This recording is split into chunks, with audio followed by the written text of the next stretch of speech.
Book your next holiday at Grand Royal Tours. Karthipuram, South India's biggest 200 acres township in Coimbatore. Premium commercial and residential plots. இவன மாதிரி ஒருத்தன் ஏன் கூட இருக்கணும். நாம வாழணும்னா எதிர்த்து சண்டை செய்யணும்.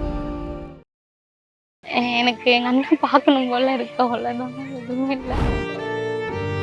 ஆனால் இல்லாத ஏதோ வீட்டில் ரொம்ப யாருமே இல்லாத மாதிரி இருக்குது. அப்புறம் அதை நாங்கள் ஒன்றும் ப்ராசஸ் பண்ணல. நான் அண்ணா எங்கேயோ போயிருக்கான், இல்லைன்னு நாங்கள் நினைக்கல.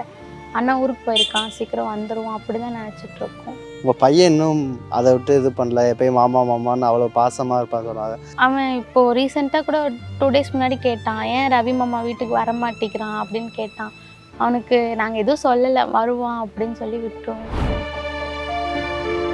எங்களுக்கு அவரை பார்க்கும்போதே ஆட்டோமேட்டிக்காக அந்த ஃபீலிங்ஸ் வந்துடுச்சு.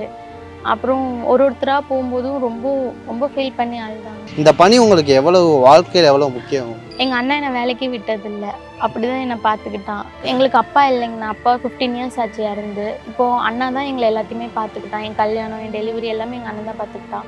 இப்போ அண்ணா இல்லை, அம்மா மட்டும் இருக்காங்க. அம்மாவுக்கு வயசாகிடுச்சு. அப்புறம் அம்மாவை பார்த்துக்கிறதுக்கு எனக்கு ஒரு நல்ல சான்ஸ் இது. அக்கா வணக்கம். நேற்று முதல்வர் விஜய் தலைமையில் உங்களுக்கு அரசு ஆணை என்ன அரசு பண்ணி கொடுத்துருக்காங்க? யூனியன் ஆஃபீஸில் ஜூனியர் அசிஸ்டன்ட் கொடுத்துருக்காங்கண்ணா. ஓகே. அண்ணனோட ரவிகிருஷ்ணன் தங்கச்சி நீங்கள். அண்ணனோட மறைவு ஒரு 286 நாட்கள் ஆகிருக்குன்னு நினைக்கிறேன். எப்படி இருக்குது அந்த வலியோட பயணம்? அண்ணா இல்லாத ஏதோ வீட்டில் ரொம்ப யாருமே இல்லாத மாதிரி இருக்குது. அப்புறம் அதை நாங்கள் ஒன்றும் ப்ராசஸ் பண்ணல. நான் அண்ணா எங்கேயோ போயிருக்கான், இல்லைன்னு நாங்கள் நினைக்கல. அண்ணா ஊருக்கு போயிருக்கான், சீக்கிரம் வந்துடுவோம் அப்படி தான் நினச்சிட்ருக்கோம். ஓகே. உங்கள் அம்மா சொல்லிட்டு இருந்தாங்க, உங்கள் பையன் இன்னும் அதை விட்டு இது பண்ணல, எப்பயும் மாமா மாமான்னு அவ்வளோ பாசமாக இருப்பான் சொன்னாங்க. எப்படி சமாளிக்கிறேன்? சின்ன வயசு அவனுக்கு சொல்லவும் முன்னா புரியாது. எப்படி இருக்கு அந்த? அவன் இப்போது ரீசெண்டாக கூட 2 days முன்னாடி கேட்டான், ஏன் ரவி மாமா வீட்டுக்கு வர மாட்டேங்கிறான் அப்படின்னு கேட்டான். அவனுக்கு நாங்கள் எதுவும் சொல்லலை, வருவான் அப்படின்னு சொல்லி விட்டுருவோம். எப்படி இருக்குக்கா அந்த அரசு பணி? ஏன்னா அன்று ஒரு கட்சி தலைவராக வந்தார், ஒரு அதிலிருந்து அவர் கடந்து வந்தது ரொம்ப இதாச்சு. அதுக்கப்புறம் இந்த முதல்வராக 41 பேரில் 31 பேருக்கு நேற்று வேலை கொடுத்துருக்காங்க. இப்படி இருக்குது. அவர் முன்னாடி ஏதாவது சொல்லியிருந்தாரா, நான் கவர்மெண்ட் ஜாப் கொடுப்பேன் அப்படின்னு எதுவும் சொல்லியிருந்தாரா? எனக்கு தெரியல. அப்புறம் எங்களுக்கு சடனாக ஃபோன் பண்ணாங்க, இந்த மாதிரி தரேன்னு சொன்னாங்க. சரி, ஃபஸ்ட் நாங்கள் அம்மாவுக்கு தான் கேட்டோம். அப்புறம் எனக்கு ரெக்கமெண்ட் பண்ணாங்க, நீ போம்மா, நீ போய் அம்மாவை பார்த்துக்கலாம் அப்படின்னு சொன்னாங்க. எனக்கு சர்வீஸ் அதிகமாக இருக்குது அப்படின்னு சொன்னாங்க. சரி, அப்புறம் ஓகே சொல்லிட்டு இப்போ நான் வந்தேங்கண்ணா. ஓகே. நேற்று என்ன சொன்னார்? ஏன்னா அவரும் அழுதம் இதெல்லாம் வீடியோ வந்துச்சு.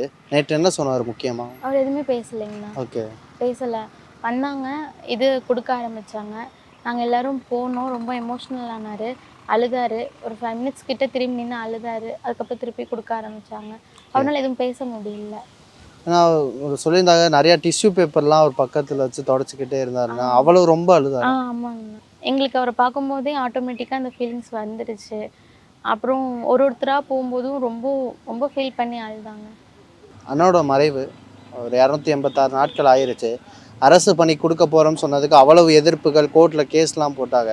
இந்த பணி உங்களுக்கு எவ்வளவு வாழ்க்கையில் எவ்வளோ முக்கியம்? எங்களுக்கு அப்பா இல்லைங்கண்ணா, அப்பா 15 years ஆச்சு இறந்து. இப்போது அண்ணா தான் எங்களை எல்லாத்தையுமே பார்த்துக்கிட்டான். என் கல்யாணம், என் டெலிவரி எல்லாமே எங்கள் அண்ணன் தான் பார்த்துக்கிட்டான். இப்போ அண்ணா இல்லை, அம்மா மட்டும் இருக்காங்க. அம்மாவுக்கு வயசாகிடுச்சு. அப்புறம் அம்மாவை பார்த்துக்கிறதுக்கு எனக்கு ஒரு நல்ல சான்ஸ் இது. அப்பாவும் இல்லை, ஒரு ஆண் துணை இல்லாமல் வீடு இருக்கிறது ரொம்ப கஷ்டம். ஸோ அந்த இது இல்லாமல் அம்மாவை எப்படி மேனேஜ் பண்ணுறீங்க அண்ணன்ட்ட இருந்து? ஏன்னா அவங்க தனியாக இருக்காங்க அப்படின்ற எப்படி மேனேஜ் பண்ணுறீங்க? அதான் நாங்கள் அண்ணா இல்லைன்னு நினைக்கலண்ணா. அண்ணா வெளியூர் போயிருக்காங்க, வருவாங்க அப்படி தான் நாங்கள் 2 பேருமே நினச்சிட்ருக்கோம். அப்புறம் எப்பயும் போல் தனியாக இருக்கும்போது அந்த அண்ணா ஞாபகம் வரும். அப்படி எங்களுக்குள்ளேயே நாங்கள் அதை வச்சுக்கிறோம், வெளியாட்டி எக்ஸ்பிரஸ் பண்ணுறதில்ல. அண்ணாவுக்கு எவ்வளோ விஜயை பிடிக்கும்? ஏன்னா வேறு எங்கேயுமே போக மாட்டாருன்னு சொல்லுவாங்க. ஆனால் அந்த கூட்டத்துக்கு தான் ஒரு முதல் முறையாக இப்படி ஒரு கூட்டத்துக்கு போனாருன்னு சொன்னாங்க. விஜய் அவரோட பேச்சை கேட்குறதுக்கு அவ்வளோ ஆர்வமாக இருப்பான்னு சொன்னாங்க. எவ்வளோ பிடிக்கும் அவருக்கு அவரை? அவங்களுக்கு ரொம்ப பிடிக்கும். நான் எனக்கு தெரியல, அம்மா சொல்லி தான் தெரியும். அவனோட 2 வயசுலேருந்தே அவன் விஜய் பார்த்து வளர்ந்தான் அப்படின்னு சொன்னாங்க. ஆனால் அதே மாதிரி எனக்கு தெரிஞ்ச வரைக்குமே எங்கள் 2 பேர்த்துக்குமே எதுலையுமே சண்டை, எல்லாத்துலேயும் சண்டை வரும். இந்த ஆக்டர்ஸ் விஷயத்தில் மட்டும் சண்டை வராது. எனக்கும் அவரை தான் பிடிக்கும், அவனுக்கு அதான் பிடிக்கும். அந்த மாதிரி ரொம்ப பிடிக்கும். எங்கள் அண்ணன் அவளை எக்ஸ்ப்ரெஸ் பண்ண மாட்டான் எங்ககிட்ட. வெளியே எக்ஸ்ப்ரெஸ் பண்ணுற அளவுக்கு வீட்டுக்குள்ளே எக்ஸ்ப்ரெஸ் பண்ண மாட்டான். இதை பார்த்து நாளைக்கு நான் ஏதாச்சும் மாறி பேசுவேனோ அப்படின்ட்டு என்கிட்ட எக்ஸ்ப்ரெஸ் பண்ண மாட்டான். அண்ணாவை எவ்வளோ மிஸ் பண்ணுறீங்க? ஏன்னா இப்போ அண்ணாவால் ஒரு அரசு வேலை, ஒரு மரியாதைன்னு சொல்லலாம் அரசு வேலைன்றது. அது அண்ணா இருந்து கிடச்சிருந்தா அது அவ்வளோ சந்தோஷப்பட்டிருப்பார் அவர். இன்னைக்கு அவரால் ஒரு அரசு பணி உங்களுக்கு கிடைக்குது, தருணம் எப்படி இருக்குது? அது ரொம்ப எமோஷ்னலாக இருக்குன்னா, எங்கள் அண்ணன் என்னை வேலைக்கு விட்டதில்லை, அப்படி தான் என்னை பார்த்துக்கிட்டான். எங்கள் அம்மாவும் அப்பா இல்லாத சுச்சுவேஷன் அப்போ அவன் வேலைக்கு போனான். இதுக்கப்புறம் ஃபேமிலி ரன் பண்ணுமேன்னு தான் எங்கள் அம்மா வேலைக்கு அனுப்பிச்சாங்க. என்ன சுத்தமாக எங்கள் அண்ணன் படித்து முடிச்சு நீ மேலே படிக்கன்னா படி, வேலைக்கெலாம் போகக்கூடாதுன்னு சொன்னான். இப்போ வந்து எனக்கு ஒரு ஸ்டெப் எடுத்து வைக்கிறதுக்கு அவன் ஹெல்ப் பண்ணியிருக்கான். அதுக்கப்புறம் எங்கள் அம்மாவை கொஞ்சம் நல்லா பார்த்து. அண்ணன்ட்ட என்ன சொல்லணும்னு விரும்புறீங்க? இப்போ இப்படியும் உங்களை ஏதோ ஒரு இடத்துலேருந்து உங்களை பார்த்துக்கிட்டு இருப்பாரு, உங்களை அரசு வேலையை பார்த்துருப்பாரு, என்ன சொல்லணும்னு விரும்புறீங்க? எனக்கு எங்கள் அண்ணன் பார்க்கணும் போல இருக்கு, அவ்வளோதான், எதுவுமே இல்லை. எவ்வளோ விஜய் அவருக்கு பிடிக்கும்? ஏன்னா எங்கேயுமே போக மாட்டாருன்னு சொல்லி அன்னைக்கு போயிருக்காருன்னா எவ்வளோ, ஏன்னா நீங்கள் குடும்பத்தோடு போனேன்னு சொல்கிறீங்க. அதாங்க 6 மாதம் 8 மாதம் குழந்தைங்க கூட தூக்கிட்டு தான் நாங்கள் போனோம். எப்படி சொல்லட்டுங்க, அவர் ஃபஸ்ட்டு மீட்டிங்கே, நான் ஃபஸ்ட்டு மீட்டிங்லாம் அவன் என்கிட்ட பேசலை. திருச்சி மீட்டிங்கை வந்து அன்னைக்கு பார்த்தப்போ அவங்க ரூமுக்கும் எங்கள் ரூமுக்கும் நடந்துக்கிட்டே இருந்தான். அம்மா அவர் பேசவே மாட்டேங்கிறாருமா, எனக்கு வேலை வேறு இருக்குமா, இன்றைக்கி சம்பளம்னாலும்மா, சம்பளம் கொடுக்க போகணும், அவர் பேசினாருன்னா நான் போயிடுவோம்மா, அவர் பேச மாட்டேங்கிறாருமான்னு அந்த ஃபோனை கையில் வச்சுட்டு அந்த வண்டி, அம்மா அவங்க பாருமா எவ்வளோ கூட்டம்னு, பாருமா வண்டி இன்ச்சாக நவருதுமா அப்படின்னு. அப்போல்லாம் எனக்கு இந்த பெருசாக இதெல்லாம் நமக்கு ஒன்றும் தெரியலைங்க. அந்த ஃபஸ்ட்டு கொடி அறிமுகப்படுத்துவங்க கூட எங்கள் வீட்டில் டிவியில் போட்டு ஃபுல்லாக சவுண்ட் வச்சுட்டு முதல்ல இந்த பாட்டை வந்து கேளும்பா, எனக்கு அதில் பேச இன்ட்ரெஸ்ட்டாங்க, நீயே கேளுடா அப்படின்ட்டு போயிடுவோம். இப்போது அவனுக்கு எப்படி சொல்லிட்டுங்க, வெளியே காட்டிக்கினாலும் உள்ளே அவனுக்கு ரொம்ப அவரை பிடிக்கும் போல இருக்குது. இல்லை அவ்வளவு ஆர்வமாக இருந்தார், இன்னைக்கு முதல்வர் ஆயிருக்காரு. இந்த நேரத்தில் இருந்தால் எவ்வளோ சந்தோஷமாக இருந்தது. கண்டிப்பாக ரொம்ப சந்தோஷப்பட்டிருப்பான். அவன் இல்லாதது தாங்க நேற்று அந்த கவலை தான் எங்களுக்குமே. ஏன்னா ஊரே நேற்று எல்லாம் திருவிழாவாக இருந்துச்சு, எல்லோரும் அங்கே தான் இருந்தாங்க, அவன் மட்டும்தான் இல்லை. அது வந்து எங்களுக்கு ரொம்ப ஒரு கஷ்டமாக இருந்துச்சு. ஏதாச்சும் தருணத்தில் நினச்சி பார்ப்பீங்களா? இன்னும் எந்த நேரமும் நினப்பு தாங்க. அவனை எப்படி சொல்லட்டுங்க, எப்போவுமே அம்மான்னு சுற்றிட்டே இருப்பான். எந்த வேலையும் எப்படி சொல்லிட்டு வீட்டிலலாம் பெருசாக வேலையில் எதுவுமே செய்ய மாட்டான். ஏதாவது சொன்னால் கூட நீ போம்மா அப்படின்பான். ஒரு சின்ன ஒரு பொருளுக்கானா கூட ஃபோன் பண்ணி எங்கம்மா வச்சுருக்க, எனக்கு தேடிலாம் பார்க்க மாட்டேன், எங்கே வச்சுருக்கேன் நீ சொல்லுன்னு நம்ம ஃபோனில் தான் சொல்லணும், இந்த இடத்துக்கு போய் எடுன்னு. அந்த மாதிரி தொட்டதுக்கெல்லாம் அம்மான்னு. இன்றைக்கி 9-10 மாதம் ஆக போகுது, அம்மான்னு கூப்பிட்றக்கு ஆள் இல்லை. அவன் இல்லாதது எங்களுக்கு எங்கள் வீட்டில் பெரிய இழப்பு. என்னமோ நடமாடுறோம் அவ்வளோதான், மற்றபடி அவனை மறக்கிறதோ இல்லைன்னா அப்பப்போ ஞாபகம் பேசணும்னு தோணுச்சுன்னா வாய்ஸ் மெசேஜ் பண்ணுவான். எப்போவுமே அவனுக்கு வந்து இந்த இதெல்லாம் பண்ண தெரியும், எனக்கு பண்ண தெரியாது, அதனால் அவன் வாய்ஸ் மெசேஜ் பண்ணுவான். அவன் ஃபோன் எங்களுக்கு கிடச்சனால அதில் இருக்கிறதெல்லாம் அப்படி வச்சுருக்கோம். எப்பயாவது தோணுச்சுன்னா அதை போட்டு கேட்போம். நிறைய வீடியோ எடுத்து வச்சுருக்கான் அவன் பேசுகிறது, அதெல்லாம் கேட்டுட்டு எங்கேயோ போயிருக்கான் பையன் வருவான் அப்படின்ட்டு இருக்கும். கொஞ்ச நாளுக்கு முன்னாடி விஜய் அவர்கள் நேரில் உங்களை கூப்பிட்டு ஒரு ஹோட்டலில் வச்சு பார்த்துருந்தாரு. இப்போ என்ன சொன்னார்? ஏன்னா அப்போ ஒரு தலைவராக இருந்தார், ஒரு கட்சியோட தலைவராக இருந்தார், நேற்று முதலமைச்சராக இருந்திருக்காரு. அப்போ என்ன சொன்னார் உங்ககிட்ட? ஏன்னா நிறைய பேர்ட்ட கீழே காலில் விழுந்துடும் அழுதாரு. அவர் நம்ம போனோடனே ஃபஸ்ட்டு சாரி தான் கேட்டார். முதல் வந்து உங்களை இங்கே கூப்பிட்டு வந்து நான் ஆறுதல் சொல்கிறதுக்கு மன்னிச்சுக்கோங்கம்மா, எனக்கு பர்மிஷன் கிடைக்கல அப்படின்னு சொல்லி மன்னிப்பு கேட்டார். அங்கே எல்லாத்துட்டையுமே மன்னிப்பு கேட்டார். எங்களையும் கையெல்லாம் பிடிச்சிட்டு கீழே உட்காந்து மன்னிப்பு கேட்டார். எல்லாத்துக்கும் நான் இருக்கம்மா, உங்களுக்கு ஒரு மகனா அண்ணனா தம்பியா இருப்பம்மா அப்படின்னாரு.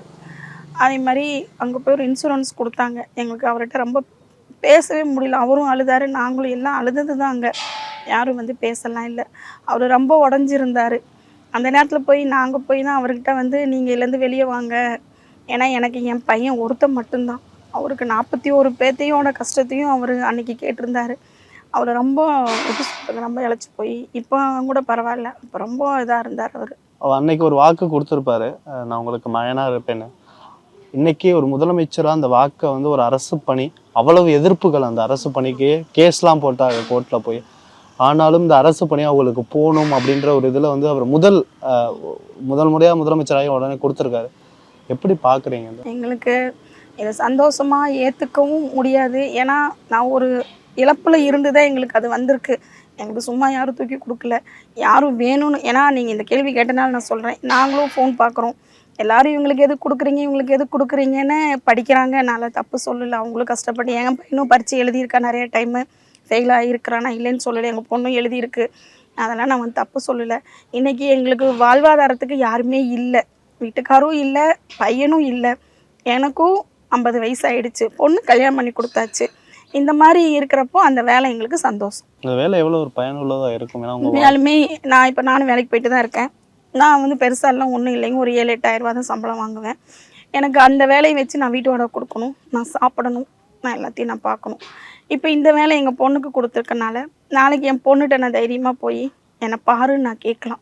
ஏன்னா இது என் பையனால் உனக்கு வந்த வேலைன்னு சொல்லி நான் தைரியமாக கேட்கலாம். நாளைக்கு அவங்களும் பார்க்குறவங்களுக்கும் கஷ்டம் இருக்காது. ஏன்னா அவங்களுக்கும் ஒரு ஃபேமிலி இருக்குது, அவங்களும் 2 குழந்தைங்க வச்சுருக்காங்க. அதில் நானும் போய் என்னையும் அவங்களுக்கும் அப்பா அம்மா இருக்குது, எல்லாமே இருக்காங்க. அதில் என்னையும் பார்க்கணுன்னா அவங்களுக்கு சிரமம் இல்லையா? இந்த ஒரு வேலை எங்களுக்கு ரொம்ப உண்மையாலுமே ரொம்ப சப்போர்ட்டாக இருக்குது. நேற்றும் கண் கலங்கிட்டார் அவர் அரசு பண்ணி கொடுக்கும்போது. தோளில் சாஞ்சுலாம் அழுதாக நிறையா பேர். நேற்று என்ன சொன்னார் உங்ககிட்ட? நேற்று நான் அவரை பார்க்கல, எங்களை உள்ள விடல. பாப்பா மட்டும்தான், யாருக்கு வேலையோ அவங்க மட்டும்தான் பார்த்தாங்க. பாப்பாவை அதான் சொன்னான், 10 டிஷ்யூ பக்கத்தில் அவர் கொடுத்துக்கிட்டே இருந்தாங்க, அவர் தொடச்சிட்டே இருந்தார். திரும்பி நின்று அழுதுட்டு அதுக்கப்புறம் தான் இதை கொடுத்தாரு. ரொம்ப அழுதார், யார்கிட்ட எதுவும் பேசவே இல்லை, அழுதுட்டு மட்டும்தான் இருந்தார் அப்படின்னு பாப்பா சொன்னாங்க. கண்டிப்பாக இந்த இழப்பு யாராலையும் ஏற்றுக்கொள்ள முடியாத இழப்பு. ரொம்ப நன்றி. Book your next holiday at Grand Royal Tours.